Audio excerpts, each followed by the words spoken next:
हाँ प्रिय शिष्यों, मैं शिव कुमार दुबे शांति निकेतन इंटर कॉलेज जेवल गाजीपुर से कक्षा 12 हिंदी का जो है गंगा अवतरण जगन्नाथ दास रत्नाकर द्वारा लिखित एक खंड काव्य है जो हमारे पाठ्य पुस्तक में उपलब्ध है।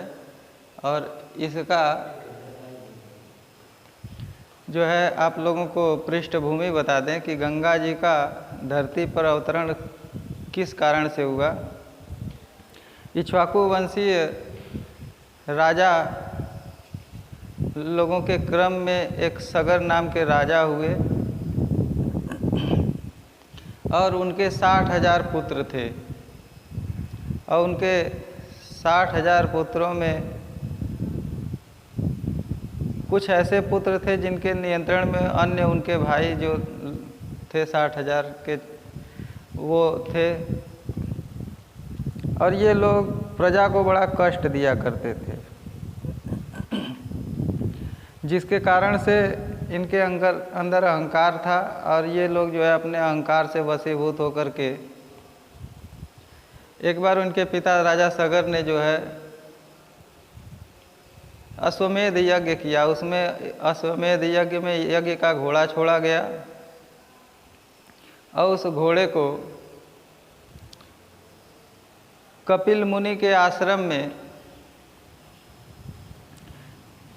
ले जाकर के किसी देवता ने बांध दिया था, जिसके कारण ये राजा के 60,000 पुत्र वहाँ पर जो है कपिल मुनि के आश्रम में पहुँचे और वहाँ पर घोड़ा को बंधा हुआ देख करके वे लोग बड़े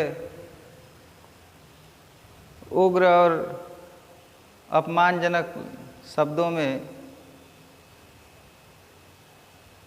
उस ऋषि को, कपिल मुनि को तिरस्कृत करने लगे, जिससे कपिल मुनि ने जो है उन 60,000 पुत्रों को क्रोध युक्त दृष्टि से देखा और उनकी क्रोधाग्नि के वशीभूत राजा सगर के 60,000 पुत्र जो है मृत हो गए, भस्मसात हो गए। तो उन्होंने यानी उनके एक और ज्येष्ठ भाई थे 60,000 जो मृत हुए थे, उनका नाम था अंशुमान। अंशुमान ने जाकर के जो है सगर से अनुमति ली और अनुमति लेकर के ऋषि से जो है प्रार्थना की कि हमारे जो ये 60,000 पूर्वज मृत हो गए हैं, इनकी मुक्ति कैसे होगी। तो कपिल मुनि ने उनसे कहा अंशुमान से कि आपको जो है तपस्या करना होगा, गंगा को जो है धरती पर लाने के लिए तपस्या करना होगा। तो उन्होंने जो है गंगा को धरती पर लाने के लिए अंशुमान ने, दिलीप ने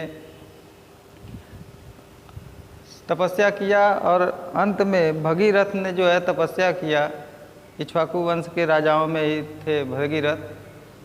तो उन्होंने जो तपस्या किया उस तपस्या के परिणाम स्वरूप गंगा का पृथ्वी पर आगमन हुआ। और उसी आगमन का प्रस्तुत छंदों में जगन्नाथ दास रत्नाकर जी वर्णन करते हैं और कहते हैं कि गंगा आकाश से पृथ्वी की ओर बड़े तीव्र गति से आ रही है और उसके आने एवं शिव जी की जटाओं में धारण किए जाने का भी काव्यमय चित्रण इसमें जो है किया गया है।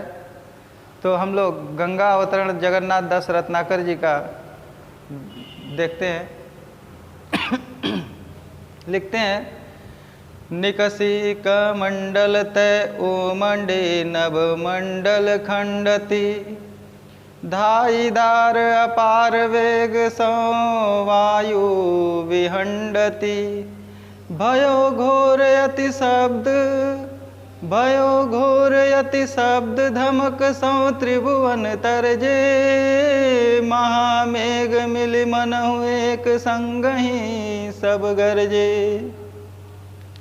कहते हैं जगन्नाथ दास रत्नाकर जी कि ब्रह्मा जी के कमंडल से निकली हैं गंगा जी, और उनके कमंडल से निकलने पर उमड़ते हुए आसमान के नभ मने आसमान, मंडल मने आसमान का जो क्षेत्र है, जिस क्षेत्र से वो नीचे की तरफ आ रही हैं, तो आसमान के उस क्षेत्र को खंडित करते हुए, दो भागों में विभाजित करते हुए आगे धाई दौड़ते हुए, उनके धार का अपार वेग है और उस वेग से वायु को फाड़ते हुए, विहंडति माने फाड़ते हुए, वो नीचे की तरफ आ रही हैं।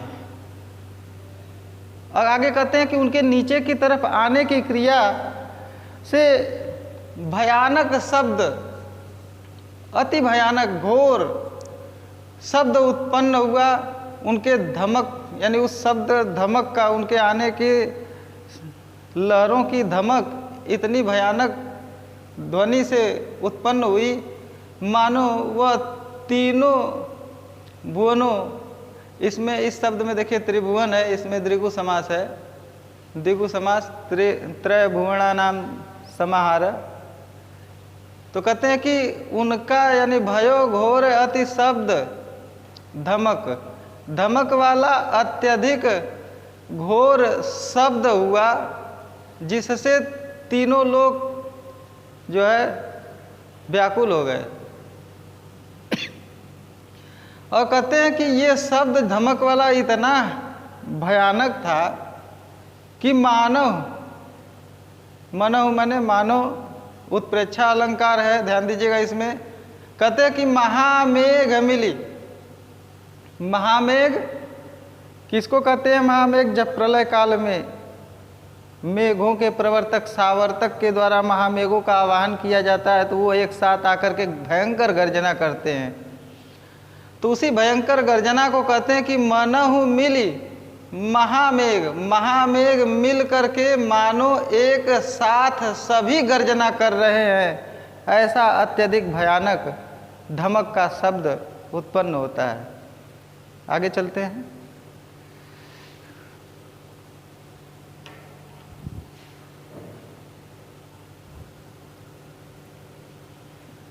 अब देखते हैं, कहते हैं कि निज दरेर सौ पौन पटल फारति फहरावती, सुरपुर के अति सघन घोर घन घसी घरावती, चली धार धुधकार धरा दिशि काटति कावा, सगर सुतन के ताप पाप ताप पर बोलती धावा। देखिए कितना सुंदर लिखते हैं, सगर के सुतन माने पुत्रों के पाप रूपी ताप पर धावा बोलते हुए वह जो है पहुंच रही हैं। लेकिन कौन? गंगा माँ। उसके पहले वर्णन करते हैं कि निज माने अपने, दरेर माने घर्षण, सौ माने से, पौन माने पवन, पटल माने अस्तर, फारती माने चीरते हुए, फहरावती माने जिस प्रकार से किसी वस्त्र को या वस्त्र के सतह, वस्त्र सतह के रूप में अगर उसको फाड़ दिया जाएगा तो उसके दो भाग जो है हवा के प्रवाह से फहराने लगते हैं।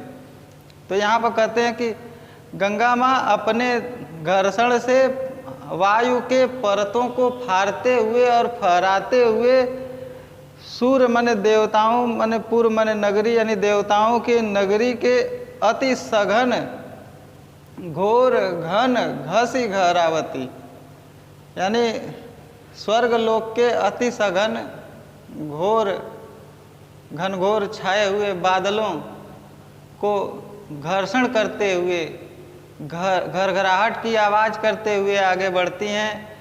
चली धार, माँ गंगा की धार चलती है। और धूधुकारी, धूधकारी माने होता है कि धू धू का स्वर करते हुए। धरा दिशि, धरा के दिशा में, यहाँ पे देखिए द्वंद्व समास है, दोनों शब्द जो है प्रधान है।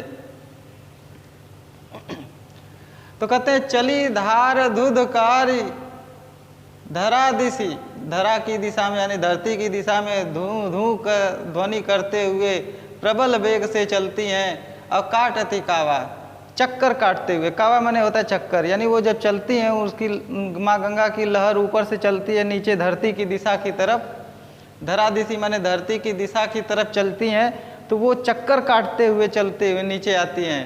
और कहते हैं कि इस प्रकार से मानो प्रतीत हो रहा है कि सगर, महाराज सगर के पुत्रों के ताप पर, कैसा ताप है? पाप रूपी ताप है, उस पर धावा बोलने के लिए आ रही हैं।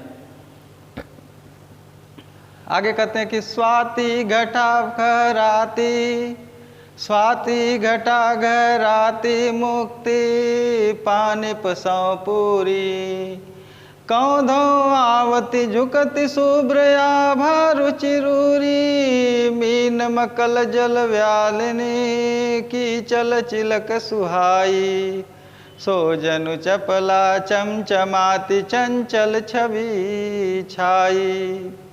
कहते हैं स्वाति घटा, स्वाति नक्षत्र में जब घटा माने मेघ चारों तरफ घिर जाते हैं तो वैसे ही चारों तरफ घटाएं घिरी हुई हैं और उन घटाओं को चीरते हुए, घर घराहट करते हुए वह ऊपर से नीचे की तरफ गंगा में आ रही हैं। मुक्ति पानी पर सौ पूरी, मोतियों और जल की विशेष प्रकार के, यानी जल में जो जीव निवास करते हैं उन सभी के साथ पूरी तरह से तैयारी करते हुए वो ऊपर से नीचे की तरफ आती हैं। अथवा आवती, कौधों कैधों आवती अथवा आती हैं, उनकी झुकती हुई शुभ्र आभा, यानी ऊपर से नीचे की तरफ आने वाली झुकती हुई सफ़ेद रंग की आभा रुचिकर है और वह रुचि से पूरी तरह से भरी पड़ी है। यानी उनको कोई भी उनकी जलधारा को आने की क्रिया को देखता है तो उसको अच्छा ही लगता है, क्योंकि माँ गंगा के स्वर्ग से या ब्रह्मलोक से धरा पर आने की क्रिया बड़ी ही सुंदर प्रतीत होती है। आगे कहते हैं कि उन जल की धाराओं में मछली हैं, मगरमच्छ हैं, जल व्यालिनी यानी जलीय सर्प हैं, जिनकी चलने की क्रिया, चल व्यालिनी की चल यानी व्यालिनी के चलने की क्रिया यानी सर्पों के चलने की क्रिया उस जल की धारा में चिलक की सुहाई, उस पर जब प्रकाश पड़ता है तो चमचमाते हुए सुंदर शोभा प्राप्त करते हैं।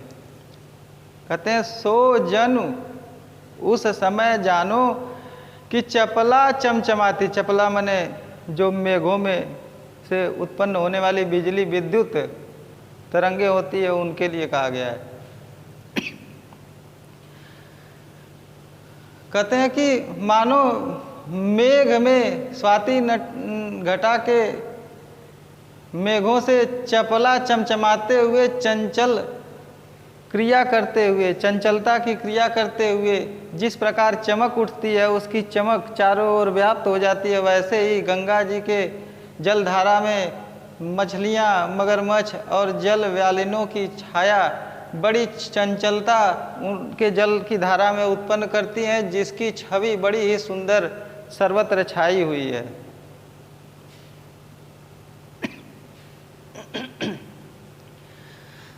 आगे देखते हैं, लिखे हैं इसमें रत्नाकर जी की रुचिर रजत में, रुचिर रजत में कवितान तान अति विस्तार, झरती बूंद सो झिलमिलाती मोतिन की झालर, ताके नीचे राग रंग के ढंग जमाए, सुर बनितानी के वृंद करते आनंद बधाए। कहते हैं कि रुचिकर है, रजतमय यानी चांदी के समान आभा वाला, कै वितान तानव अति विस्तार, उनकी जल की धारा चांदी के वर्ण के समान ऊपर से नीचे आते हुए इस प्रकार से अपने जल की धारा का विस्तार इतना अधिक कर दिया है जैसे वह तने हुए तंबू की तरह प्रतीत हो रहा है। उस जल की धारा में से झरती हुई बूंदें सो झिलमिलाती मोतिन की झालर, उनके जल की धारा से जल की बूंदें जो अलग होकर के निकल रही हैं, मानो वह जल की बूंदें झिलमिलाते हुए मोतियों की झालर के समान प्रतीत होती हैं। उसी के नीचे, ताके नीचे, उसके नीचे प्रेम के रंग में रंगे हुए सभी लोग एक ढंग से, एक तरीके से अपना जो है आनंद मनाने के लिए एक जगह एकत्रित हुए हैं, जमे हुए हैं। और कहते हैं सुर बनितानी, सुर माने देव होता है, बनितानी माने होता है स्त्रियां, यानी देवताओं की स्त्रियां और उनके वृंद, उनके भाई बंधु गंगा के ब्रह्मलोक से धरती पर आने के आगमन के आनंद में एक दूसरे को बधाइयाँ दे रहे हैं, आनंद बधाई। अर्थात ये भी कहा जा सकता है कि गंगा जी के आने की क्रिया में सभी देव और सभी देवताओं की स्त्रियां आनंद सहित उत्साह मना रही हैं। आगे कहते हैं कबहु सुधार अपार बेग नीचे को धावें, हर हराति लहराति सहस जो जन चली आवे। कबहु सुधार अपार बेग नीचे को धावे, हर हराति लहराति सहस जो जन चली आवे।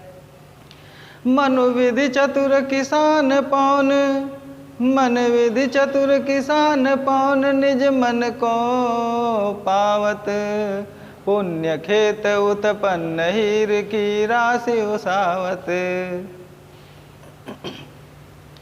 कहते हैं रत्नाकर जी कि कभी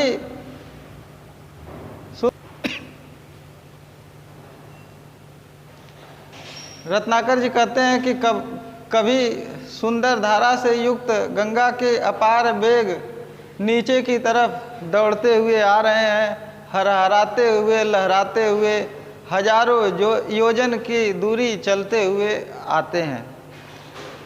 उनके आने की क्रिया से चतुर ब्रह्मा किसान रूप में अपने पुण्य की खेती में उत्पन्न हीरे की राशि को अपने मन के अनुरूप गंगा के आगमन को पा करके उनके वेग में अपने पुण्य रूपी खेत से उत्पन्न हीरे की राशि को ओसा रहे हैं। जिस प्रकार से अच्छी हवा को प्राप्त करने के बाद किसान अपने खेतों में उत्पन्न धन धान्य की राशि को ओसाते हैं, उसके जो है गांठ इत्यादि भूसा इत्यादि जो होते हैं उनको उस अनाज से अलग करते हैं। तो वही ब्रह्मा भी जो है मानो चतुर किसान की तरह हवा के गति को अपने मन के हिसाब से प्राप्त करके अपने पुण्य रूपी खेत में उत्पन्न हीरे की राशि को ओसा रहे हैं। आगे चलते हैं। आगे कहते हैं कि भई थकित छवि चकित हेरि हर रूप मनोहर। बड़ा सुंदर पद लिखते हैं इसमें रत्नाकर जी।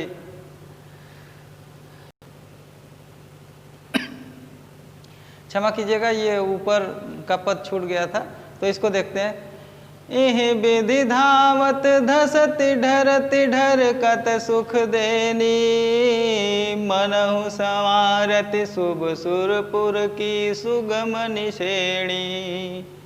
विपुल वेग बल विक्रम कयो जन उगम उमगाई, हर हराति हर्षाति शंभु सन्मुख जब आई। बड़ा सुंदर पद है। कहते हैं कि इस प्रकार से दौड़ते हुए ऊपर से नीचे की तरफ धंसते हुए ढरकते ढरकते हुए ढलते ढरकते हुए सुख देने वाली माँ गंगा मानो शुभ स्वर्ग के नगरी की सुंदर या आसान सीढ़ियों से उतरते हुए उसको संवार रही हैं। और उनका विपुल वेग है और उनका वेग का बल विक्रम है, जिसके कारण ओज इतना ज़्यादा है कि मानो वह अपने भावों को अपने लहर के माध्यम से उत्पन्न करते हुए आगे बढ़ती हैं और हर हराते हर्षित होते हुए भगवान शिव के सन्मुख जब वह आती हैं तो उनके भगवान शिव के सम्मुख आने की क्रिया से उनके अंदर क्या प्रतिक्रिया व्यक्त होती है, इसको इसमें अगले पद में 7वें नंबर के पद में कहा गया है, कहते हैं भई थकित छवि चकित हेरि हर रूप मनोहर, वह आनहि के प्राण रहे तन धरे धरोहर। भयो कोप कौलोप चोप और उमगाई, चित चिकनाई चढ़ी कड़ी सब रोस रुखाई। कहते हैं कि गंगा माता जब शंकर भगवान के सम्मुख आ जाती हैं, भगवान शिव के सम्मुख आ जाती हैं, तो आश्चर्यचकित हो जाती हैं उनकी छवि को देख करके। हेरि माने देख करके, हर माने भगवान शिव, रूप मनोहर, भगवान शिव के षष्ठी तत्पुरुष समास है इसमें, हर रूप में। हर माने भगवान शिव, इसमें हाइफन जो लगा इसका मतलब के हो गया, रूप को जो मनोहारी है।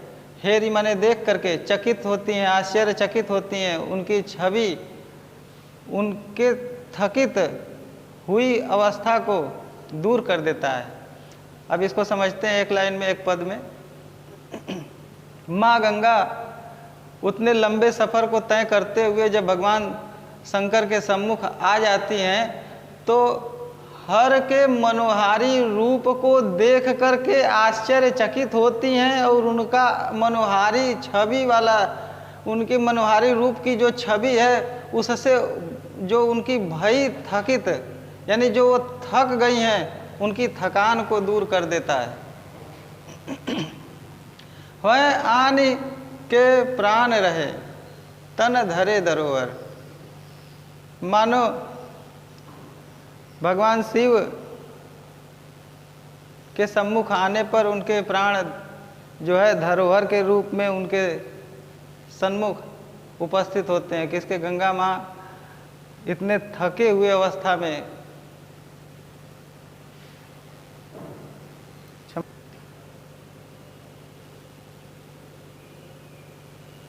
उनका प्राण जो है शंभु के सन्मुख आने पर जिस प्रकार से धरोहर होता है, उसी तरह से धरोहर स्वरूप भगवान शिव के सम्मुख आ जाते हैं, और उनके प्राणों ने तन को धरोहर के रूप में धारण कर लिया, गंगा माता के प्राणों ने। अब भयो कोप कौ लोप चोप, भगवान शिव माँ गंगा का आवाहन करके खड़े हैं, उनकी प्रतीक्षा कर रहे हैं। उनकी प्रतीक्षा में हो सकता है माँ गंगा ऐसा अनुभव कर रही हैं कि मेरी प्रतीक्षा में, माँ गंगा अपने मन में सोच रही हैं कि मेरी प्रतीक्षा में शिव को कहीं जो है क्रोध न उत्पन्न हो जाए।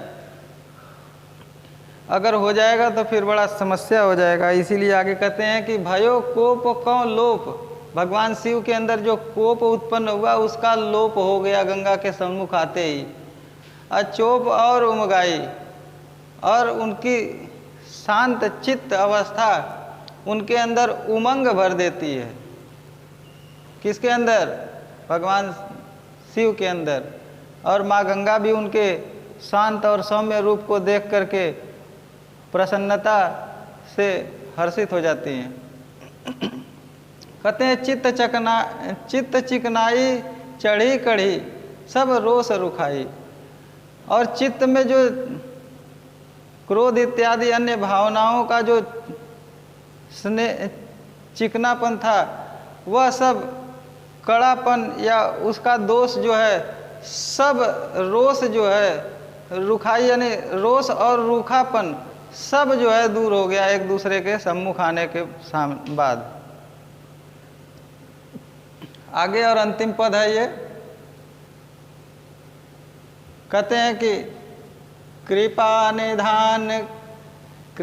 निधान सुजान शंभुहि की गति जानी, दियो शीस पर ठाम वाम करिक मन मानी।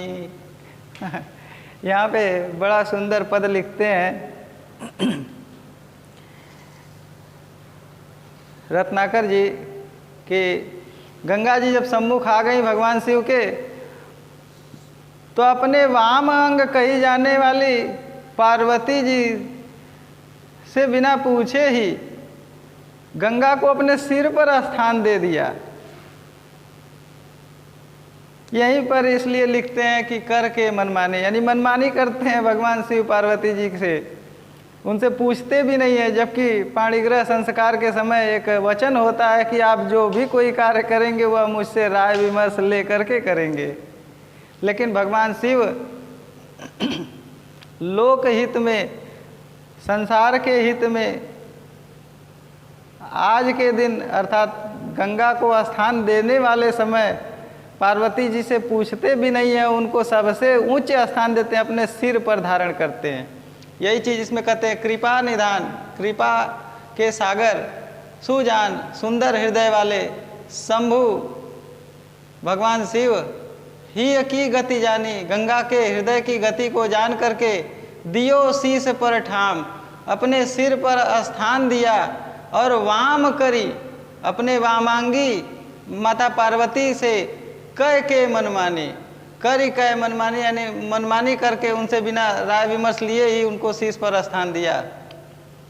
आगे कहते हैं कि सकुचति चति,